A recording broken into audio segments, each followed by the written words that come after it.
Bonjour, bienvenue dans ce nouveau numéro de 5 minutes pour un livre. Aujourd'hui, je voudrais vous parler d'une de mes obsessions que je partage avec Jean d'Ormesson, le temps.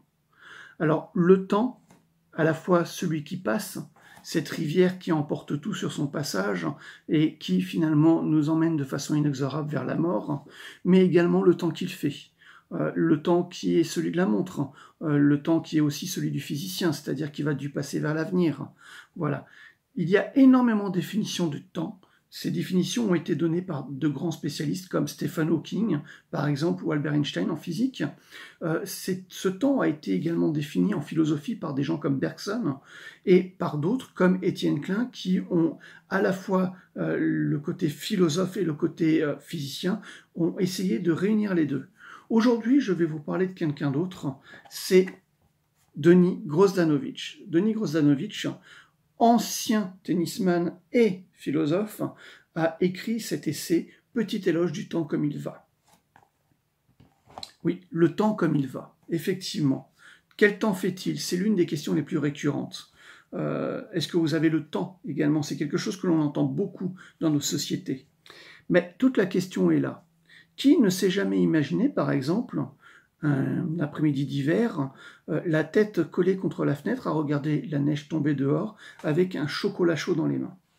Ou qui n'a jamais fait ça, c'est-à-dire prendre un livre, un jour de pluie, voilà, il pleut, le temps est chagrin, gris, couvert, plombé, on ne sait pas quoi faire, on ne veut pas sortir, on ne veut pas rester, on prend un livre et on cocoone comme ça dans un fauteuil avec un bon livre en entendant crépiter la pluie sur les toits. C'est quelque chose d'assez commun, d'assez partagé, et en même temps, tout le monde a cette image-là, justement, du temps qui s'étire, un après-midi d'hiver, au coin du feu, voilà. Mais c'est une image qui nous est propre. Cependant, le temps, ce n'est pas que l'image qui nous est propre. Par exemple, un coucher de soleil. On sait tous que dans les films où il y a une romance, à la fin, il y a un coucher de soleil, les amoureux s'embrassent durant ce coucher de soleil, et hop, clap de fin, happy end. Ah oui, happy end, effectivement, un petit instant d'éternité comme ça qui est gravé dans le temps, qui est immuable. Et effectivement, le temps est immuable, chaque chose passée est passée. Et du simple fait qu'elle a existé, en fait, ça la rend éternelle.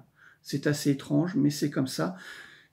Denis Grozdanović l'explique de façon très simple, très directe et très pratique. Et ce petit livre, Petit éloge du temps comme il va, c'est une façon également de se réapproprier le temps. Ce temps que l'on passe à faire des choses qui nous sont obligatoires, par exemple comme de faire la vaisselle.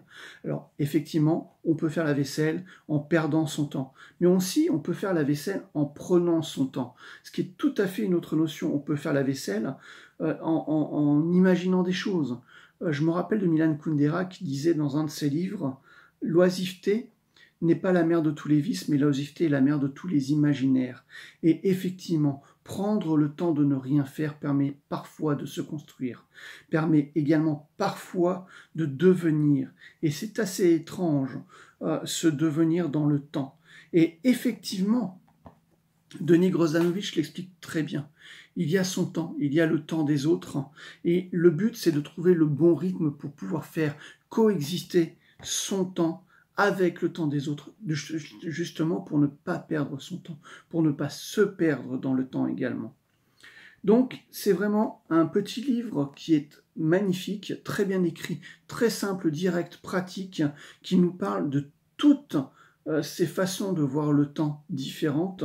Alors, je ne vais pas dire que l'œuvre est exhaustive, ça serait un petit peu présomptueux de ma part, n'ayant jamais tout lu pour l'instant sur le temps, n'ayant pas le temps de tout lire sur le temps. Cependant, c'est une vision quand même très large du temps, quel qu'il soit, et franchement, c'est un bon moment, c'est un instant justement qui est très sympathique, et qui nous permet également de pouvoir nous ancrer à nouveau dans notre propre temps. Donc n'hésitez pas à lire ce livre, c'est un petit essai magnifique qui nous fait un petit tour d'horizon du temps et qui est très bien écrit. Bonne lecture!